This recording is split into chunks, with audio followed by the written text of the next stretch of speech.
I want to tell you about the moment I officially gave up on meal planning. It was a Sunday. I had my planner open. I had my Pinterest recipes app open. My good intentions fully open, and I spent 45 minutes planning 7 meals. By Wednesday, I had made officially 1 of them. The other 6 abandoned. Because life happened, because I was tired. Because my then 3-year-old decided that every food was his personal enemy. And I remember closing that planner and thinking, this is not a me problem. This is a systems problem. So I stopped meal planning completely. And my meals got, I want to be precise here, calmer, more consistent, and considerably less stressful. Not because I stopped caring about what my family eats. I am a holistic health coach. Food is literally my life's work. But because I replaced a system that was clearly failing me with a system that actually works with how my life runs. And today I'm going to show you exactly what that looks like.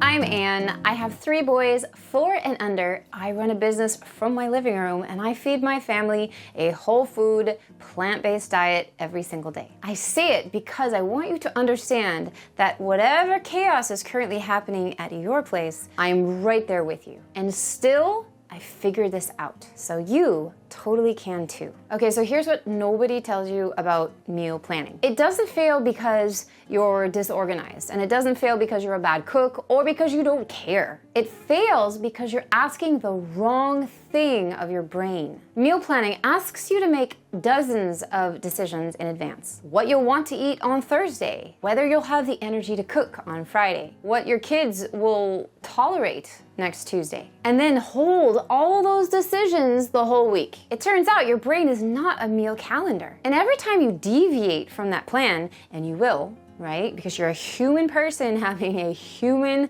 life, you feel like you failed, which makes you less likely to try again, which means more 5:30 panic, which is exactly the situation you were trying to avoid. It's a trap disguised as productivity. So here's what I do instead.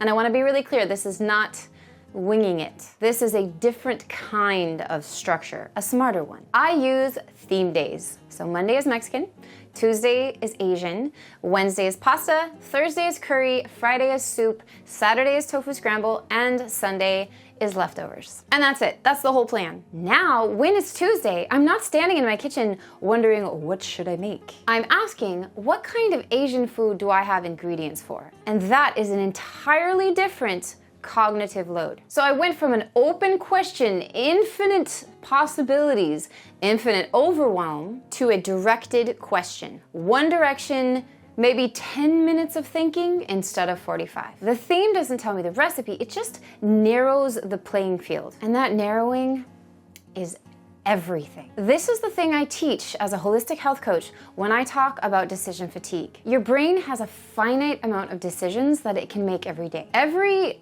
trivial decision that you can systematize is mental energy you get to spend somewhere else, on your kids, on your work, on yourself. The theme day system, it really isn't about dinner exactly. It's about where your energy goes. The anchor meal. This is the part that surprises people the most. I only make 1 real meal a day. 1. Now, we work from home, we're French, so our anchor meal is lunch. It's the one I put thought and intention to every day. It's the one that's warm and complete and just wonderful. Dinner for us is almost always lighter, so leftovers from earlier, or pancakes even, or pasta with a lentil ragu from the freezer, or whatever's in the fridge, right? Maybe it's a sampler plate and everyone's happy. Breakfast is simple by design. We have themes for that too. And I can do a whole video on that. But the point is, the whole day is not performance. Just 1 meal is. And that shift of only cooking, really, 1 meal a day took more pressure off than almost anything else. You are not a restaurant. You are a parent. 1 nourishing, whole food anchor meal a day is genuinely enough. If this is your first time here, hit subscribe. I post every week about how to feed your family healthily without the chaos. Now, I want to tell you about the one thing that actually makes this work with young kids. Because everything sounds just great until your 3-year-old tells you that everything isn't his favorite. Every single meal in our house has a safe food. Something that I know that our kids are going to eat without negotiation. So on Mexican Day, that's a tortilla. On Soup Day, it's crackers. On Indian Day, it's naan. The safe food isn't a backup, it's an architectural design. It's essentially how I make sure that every meal doesn't become a battleground. Because once a meal becomes a battleground, it has failed. It has failed, regardless of how nutritious the meal is. Plus, I find that one safe food kind of warms up your kids. Now, I've learned this in my training, and I have kitchen tested this for the past 4 years. When a kid has one safe thing on the table, they're so much more apt to try other things too. Not always, not every time, but the odds shift. So I'm not just cooking a meal here. I'm engineering the conditions under which the meal goes well. And that is a different thing entirely. Okay, one more thing. And this is probably the least glamorous of the things that I do, but the highest leverage. I cook double, always. At least double. Whenever I work hard and make a curry, I always make a big vat of it and put a few portions in the freezer. Immediately, not later. Not if there's anything left from the meal, before we eat. Before anyone asks for seconds, in the freezer. Because future me, Thursday, midday me, who's been out all morning with the kids and then comes home nursing the baby, running a business, who has kept 3 children alive, she does not want to frantically cook curry from scratch at that moment. She wants to toss a thawed one into the Instant Pot. In short, the freezer is not where food goes to die. The freezer is a letter you write to yourself on a good day for a hard day. Because honestly, when I open my freezer Wednesday night and I pull out a curry for the next day that I made 2 weeks ago, I am genuinely so grateful to my past me. Street cleaning for the win!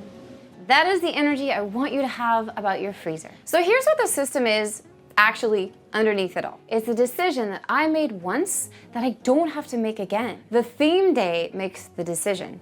The anchor meal makes the decision. The safe food makes the decision. And the freezer makes the decision. By the time lunch rolls around, or dinner, and it always rolls around, most of the thinking is already done. I am not deciding, I am executing. And execution is easy. Decision making is what's exhausting. So dinner or lunch stopped feeling like an emergency the day I stopped treating it like one. And that is available to you, not someday, this week. I put the whole framework, the theme day, the anchor meal, all of it, into a free guide called the Calm Meal Formula, linked below. No recipes, no meal plans, just the structure that makes all of this repeatable. And drop a comment. What's the hardest part about dinner or lunch in your house right now? I genuinely want to know, because that's what I'm here for.